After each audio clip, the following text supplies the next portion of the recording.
Headline হচ্ছে major foreign policy challenges for Bangladesh. বাংলাদেশের foreign পলিসিতে মেজর যে চ্যালেঞ্জগুলো সেগুলো কি কি? একটা সাব হেডলাইন আছে, সেটা হচ্ছে aligning our priorities in international diplomacy. International ডিপ্লোমেসিতে আমাদের প্রায়োরিটিগুলা সেগুলো কিভাবে অ্যালাইন করব। ইন এ মাল্টিপোলার ওয়ার্ল্ড, আমাদের যে মাল্টিপোলার ওয়ার্ল্ডটা আছে সেখানে it's not easy for a struggling developing economy. এমন একটা ইকোনমি যেটা একই সাথে ডেভেলপ করতেছে এবং একই সাথে স্ট্রাগল করতেছে। তো সেরকম একটা ইকোনমির জন্য এটা সহজ নয়। কি সহজ নয়? To find the right balanced foreign policy. একটা রাইট ব্যালেন্সড ফরেন পলিসি খুঁজে পাওয়া এতটা সহজ নয়। হোয়াইল কেননা নেভিগেটিং নিউ রিয়েলিটিস, নতুন রিয়েলিটিস এর সাথে নেভিগেট করতে হচ্ছে। অ্যান্ড রিবিল্ডিং অথরিটারিয়ানিজম এফেক্টেড ইনস্টিটিউশন, এবং অথরিটারিয়ানিজম এফেক্টেড যে ইনস্টিটিউশন গুলো আছে সেই ইনস্টিটিউশন গুলো আমাদেরকে রিবিল্ড করতে হচ্ছে। And facilitating a journey towards A functional democracy, এবং ফাংশনাল ডেমোক্রেসির দিকে আমাদের যে একটা জার্নি, সেই জার্নিটাকে আমাদেরকে ফ্যাসিলিটেট করতে হচ্ছে। তো এরকম চ্যালেঞ্জ গুলোর মধ্য দিয়ে আমাদের মতো একটা ইকোনমি, যেটা হচ্ছে একই সাথে ডেভেলপ করতেছে এবং একই সাথে স্ট্রাগল করতেছে, সেরকম একটা ইকোনমির জন্য রাইট ব্যালেন্স ফরেন পলিসি খুঁজে পাওয়াটা এতটা সহজ নয়।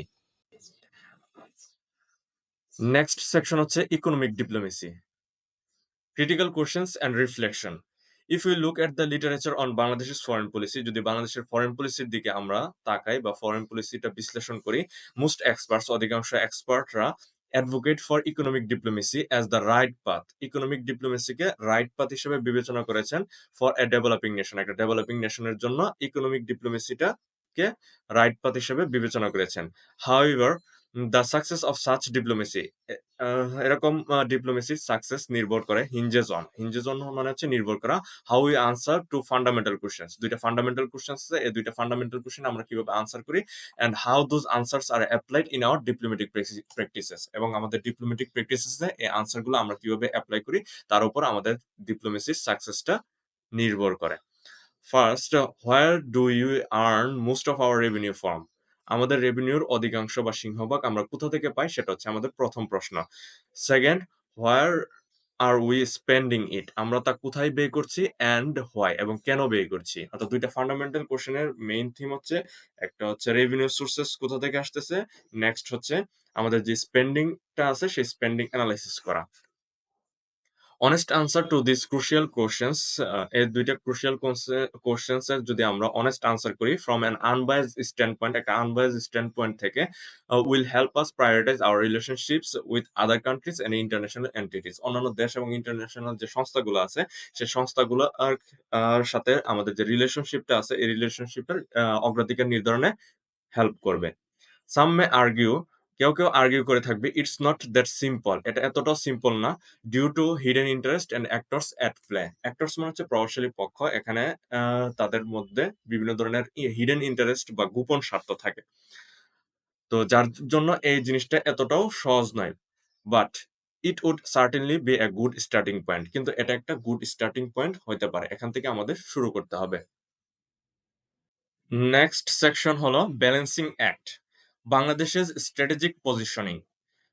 বাংলাদেশের স্ট্র্যাটেজিক লোকেশন, বাংলাদেশের যে কৌশলগত অবস্থানটা আছে, undeniably attracts competing interest from both regional and global powers.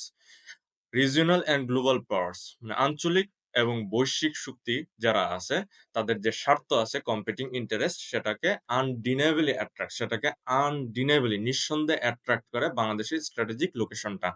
One of the significant challenges in its foreign policy, বাংলাদেশের ফরেন পলিসিতে যে একটা গুরুত্বপূর্ণ চ্যালেঞ্জ আছে সেটা কি, is balancing relations with India, China, the United States and Russia while preserving its sovereignty। India, China, তারপর America, Russia, তাদের সাথে যে সম্পর্কটা আছে এই সম্পর্কের ব্যালেন্স করা, while preserving its sovereignty, নিজেদের যে সভারেন্টিটা আছে, সার্বভৌমত্ব আছে, সেই সার্বভৌমত্ব প্রিজার্ভ রেখে তাদের সাথে সম্পর্ক রক্ষা করা বা ব্যালেন্স করা, সেটা একটা significant challenge. The country enjoys robust economic ties with China.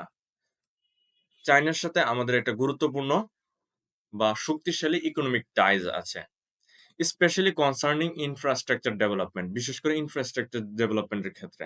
যেমন অ্যাজ এভিডেন্সড বাই চাইনার ডিজাইনেশনে of the Padma Bridge Rail Link project. যে প্রজেক্টটা আছে Padma Bridge Rail Link project, সে প্রজেক্টটা হচ্ছে as a flagship initiative of its Belt and Road Cooperation. Belt and Road Cooperation এ একটা flagship initiative মানে হচ্ছে প্রধান উদ্যোগ বলা যায়। Conversely, Bangladesh is heavily dependent on the US of export income, foreign direct investment, remittance. বিপরীতভাবে দেখা যায় বাংলাদেশ হচ্ছে এক্সপোর্ট ইনকামের ক্ষেত্রে, ফরেন ডাইরেক্ট ইনভেস্টমেন্টের ক্ষেত্রে, রেমিটেন্সের ক্ষেত্রে বিশেষ করে ইউএস এর উপর নির্ভরশীল বেশিরভাগ ক্ষেত্রে। The American companies have also made substantial investments in Bangladesh's energy security. বাংলাদেশের যে এনার্জি সিকিউরিটি আছে, সে সিকিউরিটিতে সবচেয়ে বেশি ইনভেস্ট করে থাকে বা অধিকাংশ ইনভেস্ট করে থাকে হচ্ছে আমেরিকান কোম্পানিগুলো। এনার্জি সিকিউরিটি হচ্ছে জ্বালানি নিরাপত্তা। And the US government stands as the largest donor to Rohingya refugees in the country. তো দেশের যে রোহিঙ্গা রিফিউজি গুলো আছে তাদের সর্বোচ্চ দান করে বা সবচেয়ে বেশি দান করে থাকে হচ্ছে US government. However, it remains unclear how Bangladesh will position itself within the framework of the US Indo-Pacific strategy. US এর যে ইন্দো-প্যাসিফিক স্ট্র্যাটেজি আছে, এই স্ট্র্যাটেজির যে ফ্রেমওয়ার্কটা আছে, এই ফ্রেমওয়ার্কে বাংলাদেশ নিজেদের অবস্থান কিভাবে কি করবে সেটা এখনো unclear. The previous government's Indo-Pacific outlook has proven inadequate in addressing the country's current security challenges. দেশের যে বর্তমান সিকিউরিটি চ্যালেঞ্জগুলো আছে, সেই চ্যালেঞ্জগুলো আর ক্ষেত্রে ইন্দো-প্যাসিফিক আউটলুকে পূর্ববর্তী গভর্নমেন্টের যে আউটলুকটা ছিল সেটা অপর্যাপ্ত বা ইনএডিকুয়েট ছিল, অপ্রতুল ছিল।